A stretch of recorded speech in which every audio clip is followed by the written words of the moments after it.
yang pasti saya pelan-pelan memberi pengertian bahwa mama papa udah tidak bisa bersama. Oke. Tapi mama papa tetap sayang sama Keanu dan Kenzo, tetap ada buat kalian gitu. Pola di luar kasus hukumnya ya, di luar kasus hukumnya.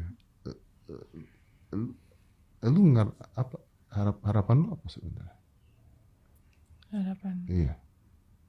Sekarang ini. Harapannya yang aku sekarang ini hanya untuk anak-anak sih Mas. Sekarang aku hidup buat anak-anak, membahagiain dan membesarkan mereka, karena PR kita sebagai orang tua tuh panjang gitu. Dan apa yang kita lakuin ini tuh bakal di akhirat gitu, maksudnya dengan mendidik anak apa sebagainya, anak laki-laki. Jadi sebenarnya aku fokusnya ke anak-anak, gimana cara membesarkan dan mendidik anak-anak dengan baik gitu. Oke. Dan pengennya juga bisa bekerja sama dengan bapaknya, supaya ini mau gimana pun kondisinya, kita udah gagal sebagai suami istri, saya nggak mau gagal sebagai orang tua. Jadi kita punya anak dua yang memang harus kita support. Yang penting tuh mereka gitu loh, gitu. Jadi itu sih harapan aku, supaya aku dan dia bisa sama-sama bareng-bareng mendidik dan membesarkan Keanu dan Kenzo bersama. Oke, di luar hakim yang ngomong tadi itu ya, preskon dan sebagainya, di luar itu kan sebenarnya itu yang mau lu luruskan kan sebenarnya. Betul. Ya di luar itu lu sama Mbak Imi gimana? Apa nih? Sudah ada kesepakatan kah gitu? Belum. Belum ada. Memang kita agak sedikit kesulitan ya. Gitu. Kayak kita punya penyakit, misalnya kita ada sakit paru-paru, kita nggak perlu gambar-gembor kan kita lagi sakit paru-paru atau sakit jantung, nggak perlu. Buat apa? Karena sifatnya penyakit kan sifatnya individual, sifatnya privasi. Jadi mau ngetes apa juga boleh.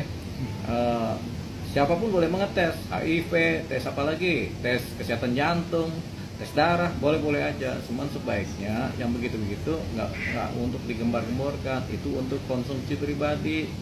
Kalau saya sehat, kan begitu. Saya tes ini nggak ada penyakit, saya sehat. Tapi hidup ini kan nggak selamanya satu penyakit, ada penyakit lain kita mana tahu. Mungkin HIV enggak, tapi ya penyakit yang kono ada, kan begitu. Jadi nggak usah digembar-gemborkan kalau tes itu. Apalagi kemudian tes ini kemudian disandingkan dengan negasi, seolah-olah saya nggak HIV, istri saya HIV, kan begitu. Itu malah nggak bagus, begitu. Jadi buat apa, begitu? Mau cari bersih sendiri ya nggak bisa, gitu. Jadi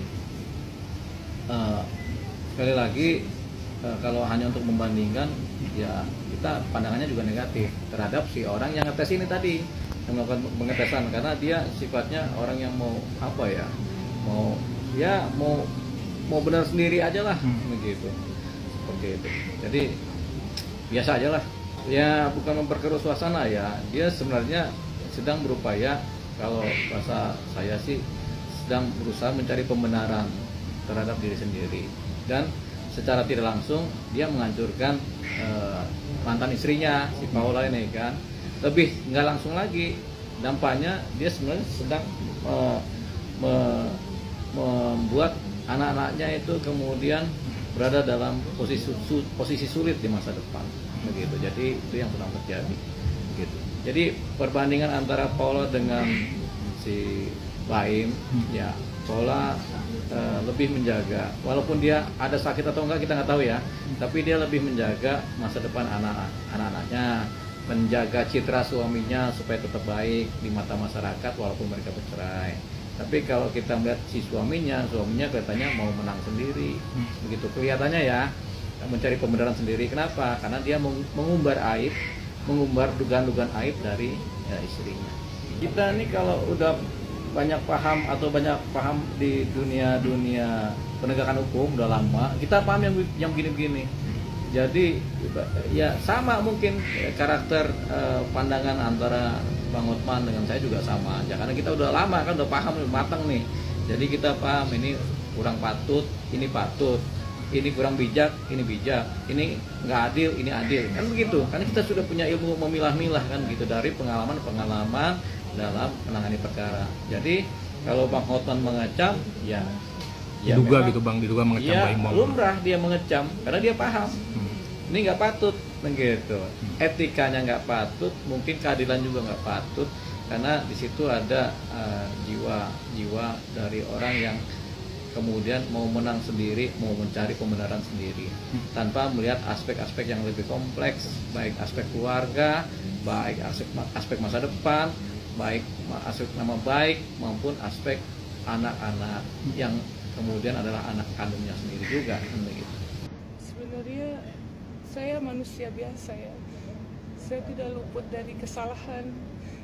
Saya juga bukan istri yang sempurna, tapi dalam pernikahan saya sudah berusaha semaksimal saya untuk menjadi lebih baik dan juga memperbaiki diri terus gitu. Tapi kembali lagi itu semua tidak bisa saya kontrol. Tapi dari sisi saya yang bisa saya kontrol adalah saya sudah berusaha yang terbaik. Tapi memang saya bukan manusia yang sempurna dan istri yang sempurna. Itu aja yang bisa saya sampaikan. Baru kemarin gue bikin video tentang Paula dan Baim Wong yang rame di VT sebelumnya. Di sini gue nggak mau menyalahkan Baim Wong ataupun Paula. Kalian bisa menilai sendiri, kalian bisa lihat sendiri video ini. Ini saya ambil dari akun TikTok orang sebelah. Nah, di sini video ini siapa ya? Ada artis yang namanya siapa sih? Aku lupa juga artis itu. Namanya kalau nggak salah Sulastri apa siapa gitu, dijambak oleh Baim Wong dan Paula didorong Baim Wong secara kasar gitu loh, dan dijambak juga. Kalian bisa menilai sendiri dari video itu kenapa Tuhan memisahkan Paula dan Baim Wong. Di sini gue nggak mau ngomong panjang lebar, kali tinggi gue nggak mau. Kalian menilai sendiri. Dan di sini gue mendukung kalau anaknya Paula si Kiano itu ikut ke Paula. Karena apa? Seorang ibu masih butuh ibu, apalagi seorang anak pasti sangat butuh ibunya. Jadi saran saya lebih baik anak itu ikut ibu. Nah, boleh juga sih ketemu sama bapaknya juga. Jadi ya, kalian nilai sendiri. Sebuah rekaman viral di media sosial. Diduga percakapan tersebut Paula Verhoeven dan Baim Wong. Diduga di dalam isi percakapan tersebut Baim Wong memergoki chatting atau WhatsApp dari Paula Verhoeven dengan seseorang, dan chatting tersebut berisi chattingan mesra. Gimana menurut pendapat kalian? Kira-kira ini rekayasa atau settingan? Kamu menjelek aku loh. Kamu di sini berusaha untuk nurut sama aku dan baik sama aku. Iya. Setelah itu di belakang aku, misalkan kamu aku sering kamu di kamar mandi, aku sering agak bertanya, aku tuh nggak bodoh sayang. Kamar mandi berapa 2 jam ngapain? Kecuali chatting. Gak bodoh aku. Terus aku pernah nanya sama kamu, kamu aja sekarang diam karena tahu semuanya aku. Aku tahu semuanya. Tapi kenyataannya, tunggu, biar aku ngomong dulu.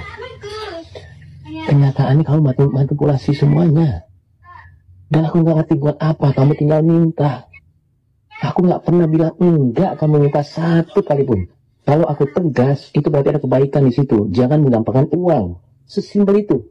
Tapi kamu dari hari pertama sampai beberapa tahun yang lalu, kamu dikasih 80 juta per bulan. Men, 85 juta. Plus keluarga kamu 100 juta per bulan. Kurang apa? Sayang ngomongin orang, kamu suami kamu. Iya sayang, makanya aku sadar.